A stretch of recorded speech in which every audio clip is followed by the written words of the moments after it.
Plus qu'un métier. Bonjour à tous et bienvenue dans le 10e épisode du podcast Plus qu'un métier, podcast qui part à la rencontre des acteurs du département des Yvelines. Dans les Yvelines, le patrimoine bâtimentaire compte plus de 500 bâtiments, représentant près d'1 million de mètres carrés de surface totale. Des collèges publics en passant par les équipements culturels ou encore les bâtiments accueillant les gendarmeries et centres d'incendie et de secours, l'entretien et la maintenance de ces lieux sont confiés à un collectif de 240 collaborateurs représentant tous les métiers de l'architecture et du bâtiment. Pour nous en parler, je rencontre aujourd'hui Romary Bouteau, directeur des bâtiments, qui vient nous parler du travail quotidien de ses équipes pour améliorer les conditions de travail et le confort des usagers des bâtiments départementaux. Plus qu'un métier. Bonjour Romary, peux-tu te présenter s'il te plaît ? Bonjour Hortense, alors je m'appelle Romary Bouteau, je suis directeur des bâtiments et je suis au conseil départemental depuis 4 ans et demi maintenant. Peux-tu nous dresser un peu le paysage du patrimoine départemental en termes de bâtiments ?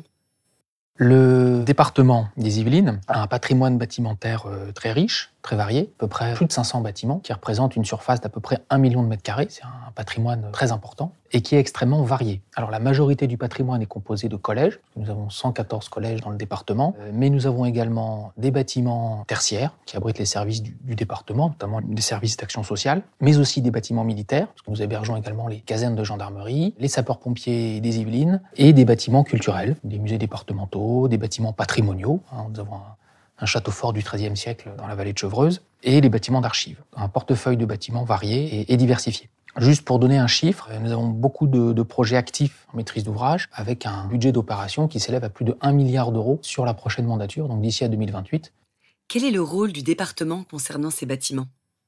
Alors le département assure le rôle de maître d'ouvrage propriétaire, c'est-à-dire qu'il est propriétaire et donc il en assure l'entretien, la maintenance et en assure la pérennité dans le temps. Pour cette mission, la direction des bâtiments est organisée en 3 grands pôles. Donc le premier pôle, c'est le pôle de la maîtrise d'ouvrage, qui va justement construire des nouveaux bâtiments ou rénover lourdement les bâtiments les plus vétustes, avec des capacités d'études et de portage d'opérations intrinsèques, qui nous donnent la capacité de porter en propre des projets très ambitieux. Un deuxième pôle, qui est la colonne vertébrale, on va dire, de notre réactivité et de notre intervention, qui est le pôle travaux et intervention, qui va réaliser tous les travaux de maintenance, les travaux d'adaptation, l'amélioration du confort en l'ensemble des occupants des différents bâtiments et le fait de maintenir en sécurité ces différents bâtiments. Ce pôle, il est organisé avec des agences territoriales qui sont au plus près du terrain pour répondre le plus efficacement et le plus rapidement possible aux différentes sollicitations qui lui sont adressées. Donc dans ce pôle travaux-intervention, nous avons créé des brigades bâtimentaires pour recruter des personnes qui sont éloignées du domaine de l'emploi.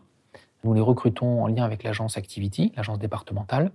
Nous les formons au métier du bâtiment. Les électriciens, les peintres vont former ces personnes, vont les accompagner sur un contrat de 1 an, à l'issue desquels elles auront une plus-value sur le marché du travail et elles pourront plus facilement s'insérer sur le marché du travail. Nous avons un taux de retour sur emploi qui dépasse les 50%. Donc c'est à la fois bénéfique pour nous, parce que ça permet d'améliorer notre efficacité et notre réactivité, et pour ces personnes qui bénéficient d'un accompagnement et d'une formation. Et enfin, un dernier pôle, qu'on appelle le pôle des études et de la maintenance contractuelle, qui assure, on va dire, les contrats d'entretien technique sur les différents équipements qui composent un bâtiment, les ascenseurs, les portes automatiques, etc. Et surtout, qui pilote la gestion des consommations d'énergie, électricité, gaz, et qui pilote la réduction des consommations d'énergie et l'orientation à la baisse de ces consommations. Et comment assurez-vous la gestion des risques bâtimentaires ? Alors, nous disposons d'une capacité d'expertise en interne. Ce qui fait la force de notre organisation, c'est que nous avons des experts diversifiés sur l'ensemble des thématiques. Des experts amiantes, des experts sur les réseaux électriques, sur les systèmes de chauffage et de ventilation, sur les systèmes de sécurité incendie, qui nous donnent la capacité d'avoir une expertise interne, donc d'être une maîtrise d'ouvrage forte, et de piloter des prestataires, des entreprises de manière efficace, pour pouvoir répondre à niveau avec les entreprises et avoir un dialogue équilibré. C'est absolument fondamental et c'est une caractéristique de notre organisation qu'on souhaite préserver et conserver dans les années futures. Concrètement, comment fonctionnent tes équipes au quotidien ? Les équipes, elles sont composées de près de 240 collaborateurs, donc une équipe, on va dire, très importante, qui s'explique par la diversité du patrimoine et la richesse de celui-ci. Alors sur ces 240 personnes, donc on a 125 agents techniques qui sont directement positionnés dans les collèges, qui sont les yeux et les oreilles des bâtiments et qui nous permettent de savoir au quotidien et en temps réel les pathologies du bâtiment. Des agences territoriales donc, qui sont basées aux Mureaux et à Versailles, au plus près du terrain, et le reste des équipes qui est basé ici à Guyancourt pour, on va dire, gérer l'ensemble des sujets transverses. Tous les métiers de l'architecture et du bâtiment, ils sont représentés. Des ouvriers du bâtiment, voilà, et des chefs d'équipe. Nous avons en effet des peintres, des plombiers, des électriciens, des agents techniques polyvalents qui ont une réactivité immédiate, 24 heures sur 24, 7 jours sur 7, qui sont organisés en astreinte et qui interviennent dès que nécessaire. Pour des fuites, pour des défauts de canalisation ou autres, ils sont là au service des occupants. Nous avons aussi, bien évidemment, des chargés de travaux, des ingénieurs, des architectes, des chargés d'études.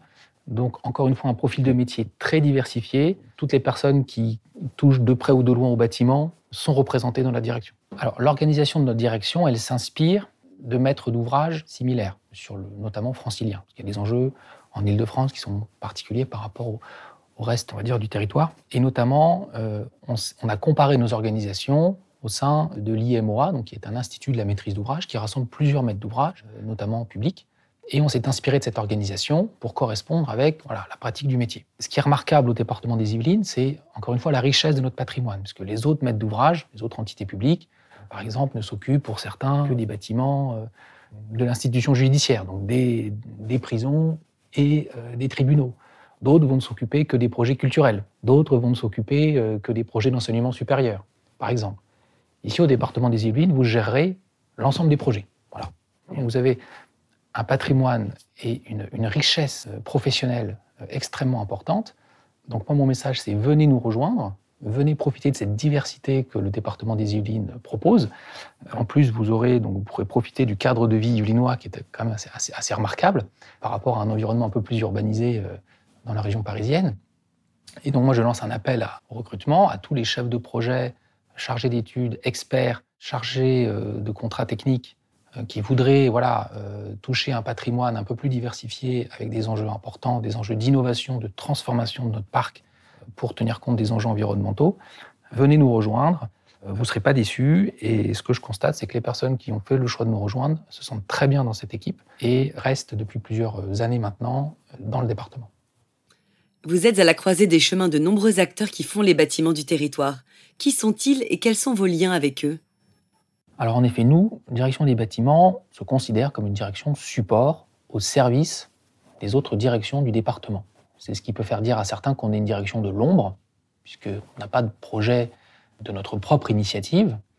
Et moi, je trouve plutôt que c'est ce qui fait notre richesse, puisque nous sommes au service de l'ensemble des directions métiers du département. En premier lieu, on est au service de la direction de l'éducation, qui fixe le programme des collèges qu'on va construire. Parce que les collèges qu'on conçoit maintenant et qu'on va construire d'ici 5 ans, il faut avoir en tête qu'ils vont rester construits pendant 50 ans. Donc on essaye de les construire en anticipant l'évolution des pratiques pédagogiques d'ici à 2050, 2060. Donc c'est tout un travail qu'on mène avec l'éducation nationale via la direction de l'éducation, qui est passionnant et qui nous enrichit au quotidien. On travaille aussi beaucoup avec la direction de la culture, sur tous les projets culturels, la direction données et prospective sur les maisons médicales, puisque le département va se doter d'un réseau de maisons médicales, notamment dans les territoires ruraux et dans les quartiers prioritaires de la ville. Et donc on est associé sur tous les programmes des maisons médicales. Donc c'est aussi un enjeu fort du mandat qui vient. La direction des mobilités, puisqu'on s'aperçoit que les déplacements ont fortement évolué. Les collégiens ne viennent plus au collège comme avant, mais ils viennent de plus en plus avec des vélos, des trottinettes, des modes doux, qui a un impact aussi sur la manière dont les collèges sont construits. Avec la direction des archives, sur les projets des archives, c'est une demande pour faire des extensions des bâtiments existants. Nous avons un bâtiment archive actuellement qui a été inauguré en 2005 et qui atteint ses capacités de stockage. Il est nécessaire, malgré le travail, on va dire, de digitalisation des archives qui est engagé, d'accroître les espaces de stockage, puisque les besoins augmentent. Et donc, il nous faut en effet accroître les capacités de stockage, l'archivage étant une compétence réglementaire qui est dévolue au département. Avec la direction du développement, bien sûr, pour tous les projets qui contribuent à l'attractivité du territoire, notamment autour des futures gares et de la ligne 18, sur notamment les campus universitaires, et de manière générale avec tous les partenaires et les élus du territoire, travaille en forte interaction avec les maires des projets concernés, avec les élus des intercommunalités, avec les services de l'État, avec les établissements publics d'aménagement, les gendarmeries, les principaux des collèges, les SDI, donc tous les acteurs du territoire qui composent ces différents projets.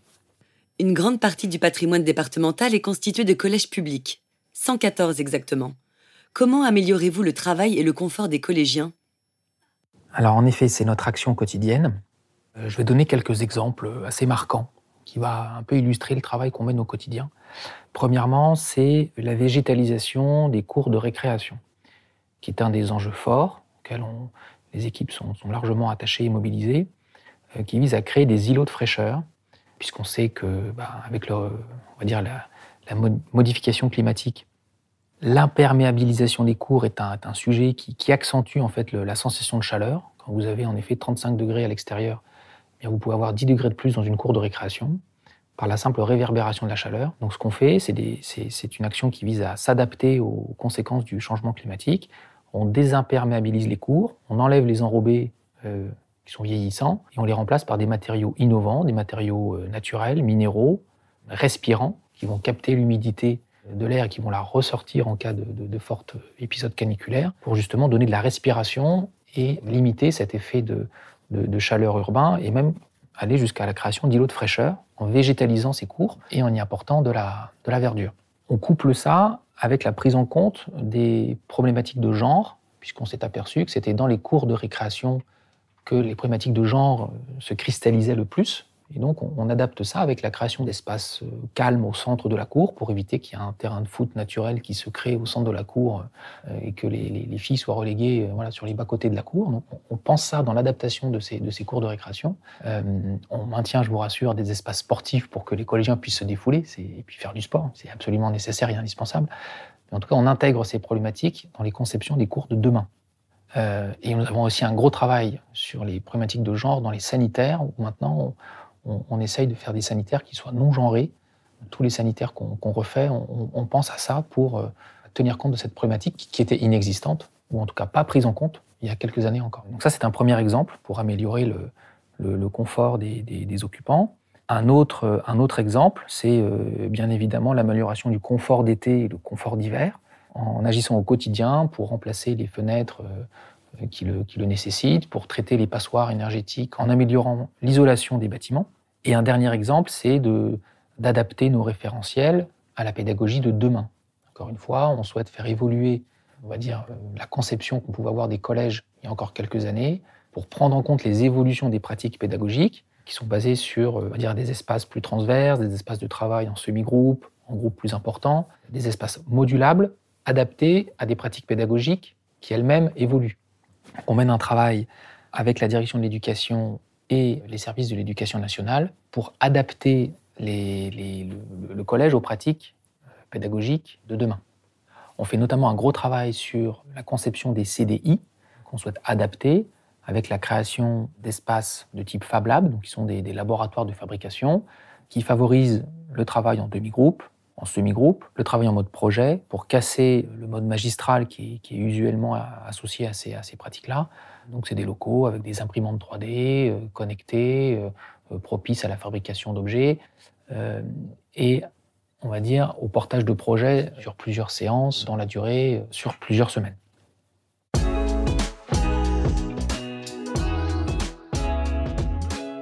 Romary, peux-tu nous décrire en 2 mots les grands projets bâtimentaires à venir sur les collèges ? Le département porte un projet très ambitieux de plan d'investissement pour reconstruire 15 collèges d'ici à 2027-2028. Il faut savoir que sur ces 6 dernières années, nous avons construit 3 collèges, et là sur les 6 prochaines années, il faut qu'on en construise 15. Donc c'est clairement un changement de braquet qui passe par, bien évidemment, une structuration de notre organisation. Donc, on s'est adapté pour répondre à ce challenge. On cherche encore d'ailleurs des personnes pour venir nous aider, nous accompagner et porter ces projets. Mais en tout cas, sur ces 15 collèges, il y en a une dizaine qui sont déjà sur les rails. Et donc 2022 est une année charnière parce que nous avons livré les opérations de la précédente mandature. Notamment, nous avons reconstruit le lycée international à Saint-Germain-en-Laye pour près de 70 millions d'euros. Nous avons reconstruit le lycée franco-allemand à Buc. Donc, le nouveau lycée est magnifique et les élèves ont fait leur rentrée dans ce nouveau lycée en mars 2022. Et nous avons livré le nouveau collège de Mantes-la-Jolie, collège innovant, dans lequel les élèves ont fait leur rentrée en septembre 2021. Donc 2022 est cette année charnière, nous avons livré ces opérations et nous allons pouvoir nous consacrer, on va dire, à 100% sur les opérations à venir, qui vont venir assez rapidement, puisque les premiers travaux de ces 15 collèges vont débuter dès 2024.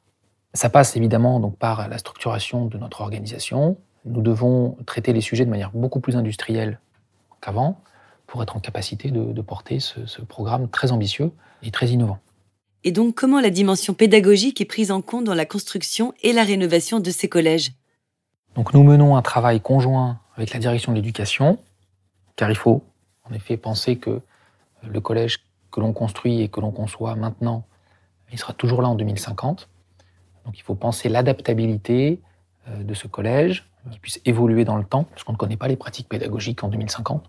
Bien incapable de les connaître, mais il faut les prendre en compte pour qu'elles soient intégrables dans le bâtiment qui sera livré. Je vais donner un exemple assez particulier, un travail assez remarquable qui a été fait pour le collège innovant de Mantes-la-Jolie. Il y a eu un gros travail de conception du collège avec les différents services de l'éducation nationale, avec des experts en pédagogie, avec la direction de l'éducation, pour penser un collège innovant, sans classe, dans un quartier prioritaire de la ville, au sein d'un quartier de requalification urbaine profond, un quartier du Val-Fouré à Mantes-la-Jolie, où nous avons conçu un collège, donc encore une fois sans salle de classe, où les élèves ne sont pas regroupés par niveau, mais au sein de maisons référentes. Donc il y a 4 maisons référentes qui accueillent 150 élèves chacun, où les élèves sont répartis par affinité, par matière, un peu comme les maisons d'Harry Potter, mais pas par tranche d'âge. Donc c'est un collège qui n'existe nulle part ailleurs. Nous n'avons donc pas de salle de classe, mais des salles de séminaire. Nous avons un amphithéâtre connecté, des salles d'expression corporelle, des salles d'expression artistique, pour donner à ces élèves le désir d'apprendre, le désir de transmettre, et leur donner l'excellence là où ils ne l'avaient peut-être pas avant. Et nous avons fait appel au meilleur architecte, un architecte de renom, Rudy Ricciotti, pour concevoir ce collège qui est un bijou architectural au service d'une pédagogie totalement innovante. Mon souhait, c'est que les élèves s'y sentent bien et puissent s'épanouir dans ce nouveau collège. Et pour les autres collèges à venir, est-ce qu'ils seront construits sur ce même modèle ? Alors les futurs collèges s'inspireront des éléments, on va dire, réplicables de ce collège. En effet, ce collège est assez unique, qui ne pourra pas être répliqué comme tel, mais par contre, il y a pas mal de sujets qui pourront être repris, notamment dans la mutualisation des espaces. On cherche maintenant à mutualiser, notamment dans les cités scolaires, parce que nous avons des projets de cités scolaires où on regroupe une école maternelle, une école primaire et un collège, parfois même un gymnase, où on regroupe par exemple la salle des enseignants.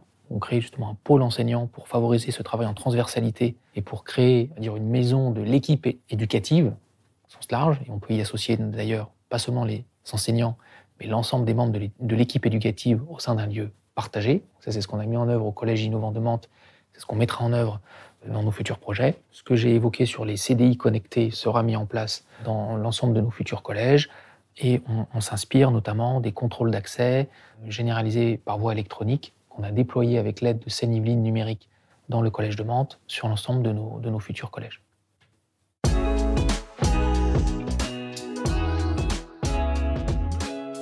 Le département est engagé dans une démarche éco-responsable à tous les niveaux.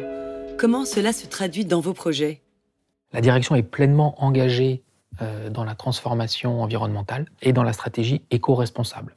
Sur 2 axes. Le premier axe, c'est de diminuer nos consommations d'énergie et de diversifier nos sources d'approvisionnement. Le contexte international en donne une illustration quotidienne. Tous les ans, les équipes du département arrivent à faire baisser la consommation énergétique de l'ensemble des bâtiments de 5% par an, depuis plus de 5 ans, ce qui fait une baisse depuis 2017 d'à peu près 20% de notre consommation d'énergie. C'est bien, mais il faut qu'on aille encore plus vite et qu'on aille encore plus loin. Notre objectif, c'est de baisser de 40% nos consommations d'énergie d'ici à 2030. Pour ça, il faut qu'on se dote de nouveaux outils, des marchés globaux de performance, des marchés innovants qui nous permettent de réduire massivement nos consommations d'énergie. Ça passe en grande partie par le remplacement des chaufferies qui sont les plus vétustes par des chaufferies modernes, Ça passe par le remplacement des menuiseries extérieures qui contribuent aux passoires, aux déperditions d'énergie qu'on peut avoir sur certains de nos collèges. Donc c'est un effort d'investissement important pour atteindre cet effort énergétique. Le deuxième axe de notre démarche concerne l'éco-construction, puisque tous les bâtiments que nous construirons, pas seulement les collèges, mais l'ensemble des bâtiments, utiliseront des matériaux biosourcés. Les matériaux biosourcés, c'est quoi ? C'est le bois, la paille, la laine, le miscanthus, qui vont remplacer les collèges classiques que nous construisons en béton. Plus aucun bâtiment ne sera construit en béton ou de manière marginale. Le béton étant très fortement émetteur de gaz à effet de serre de par son processus de fabrication, à l'inverse des matériaux biosourcés qui ont un impact carbone négligeable. Est-ce que c'est plus cher d'être plus responsable ? Alors, c'est pas forcément plus cher d'être éco-responsable, ça implique surtout de penser différemment dès l'origine. Je prends l'exemple des cours végétalisés. Vous allez me dire, oui, mais si on remplace l'enrobé par un nouveau matériau, forcément ça va coûter plus cher que laisser l'enrobé en place. Oui et non, puisque l'enrobé, il a une durée de vie, il faut le changer au bout d'un certain temps. Donc plutôt que de remettre un nouvel enrobé à l'identique du précédent, eh bien on va mettre directement un matériau adapté, naturel, et on va en profiter pour végétaliser la cour. Et ça veut dire qu'il faut l'avoir anticipé et l'avoir pensé dès le début. Pareil pour nos futurs collèges, il faut penser dès la conception, le collège, dans une conception bioclimatique, dès l'origine, pour adapter le collège à la réalité et s'assurer qu'il soit éco-responsable. Il y a une tension sur les prix aujourd'hui, mais qui est indépendante du fait qu'on construise en bois ou en béton. Vous construisez en béton, ça vous coûte toujours plus cher. Construire en bois, l'impact de cette démarche éco-responsable, s'il est bien anticipé, il n'est pas plus cher que de construire un collège classique en béton. On imagine qu'un bâtiment ne fait pas tout. Quelles sont les pratiques mises en place autour ?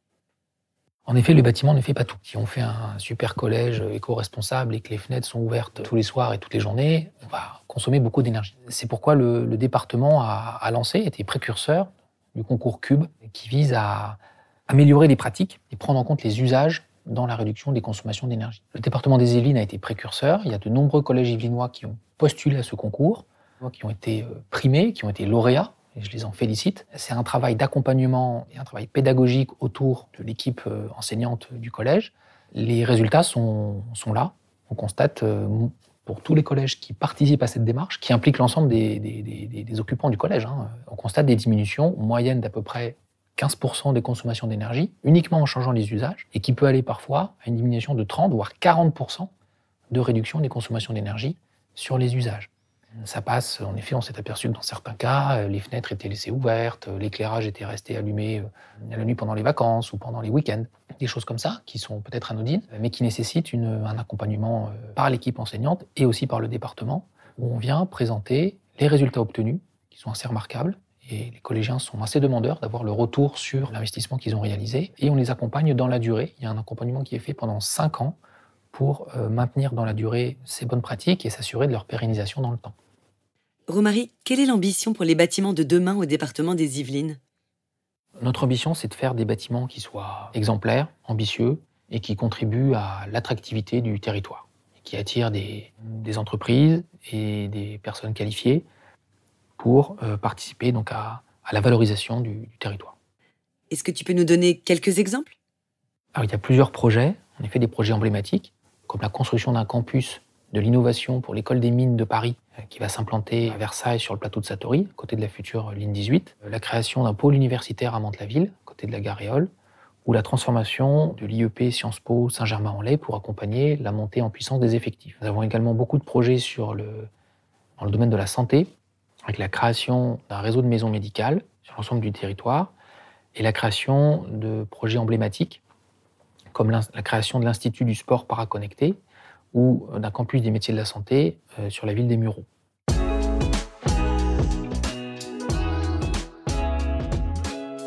D'un point de vue un peu plus personnel, qu'est-ce qui te motive dans ton travail, Romary ? Alors moi, ce qui me motive, c'est la richesse des projets.